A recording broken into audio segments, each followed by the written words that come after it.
back to Rosemarie's Kitchen. Today we're going to make faux frozen banana split dessert. So what you're going to do, in a large mixing bowl, you're going to cream together one 8-ounce package of cream cheese and a 4-ounce package, 2/3 of a cup of sugar, and when that's well blended, you will add the Cool Whip.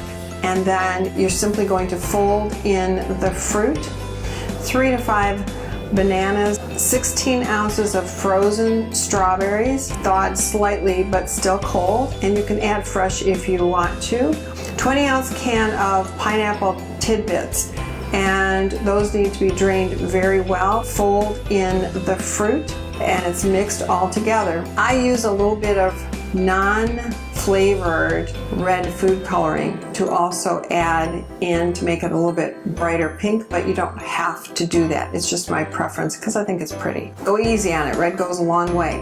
When it's your color, decide what kind of container you want.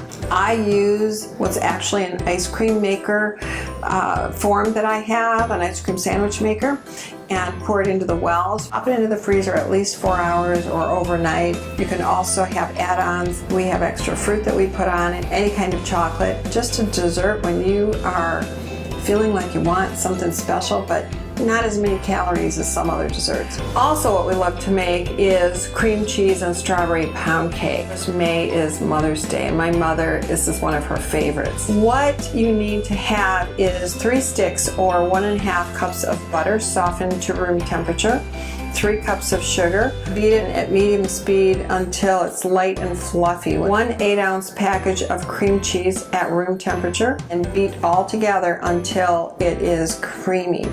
And scrape the pan. Remember to scrape the pan a couple of times so it's all blended very well. 6 eggs. I crack them into a bowl or a measuring cup so I can put them in one at a time without any eggshell. 3 cups of all-purpose flour. You want to make sure the mixer is off or you will have a face of flour. 1 teaspoon almond extract, a 1/2 teaspoon vanilla extract. You need to find a bundt pan that's at least 10 inches, butter it and then flour it. Then what I do is I use a large spoon and I dollop the bottom of the pan with about 1/3 of the batter. Then I take a tablespoon and make a ring into the batter.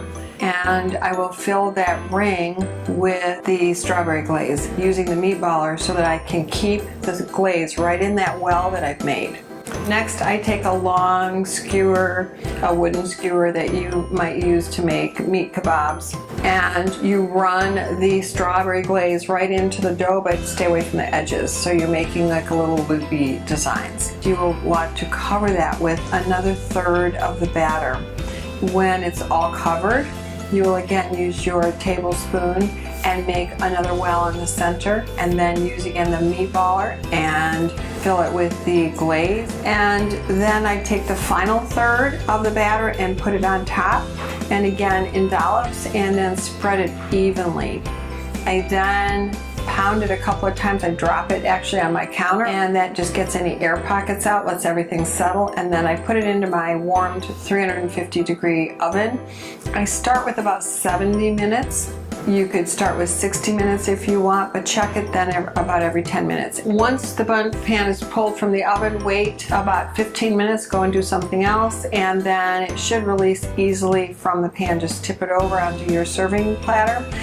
After it's cooled, I think it tastes better. Then you can put a tablespoon or so of powdered sugar into a colander. It will snow all over the cake and make it look really, really pretty. It is a wonderful dessert for Mother's Day, to give your new neighbor as a gift, or for any holiday or special occasion. It is fabulous. Enjoy it this May with your mother.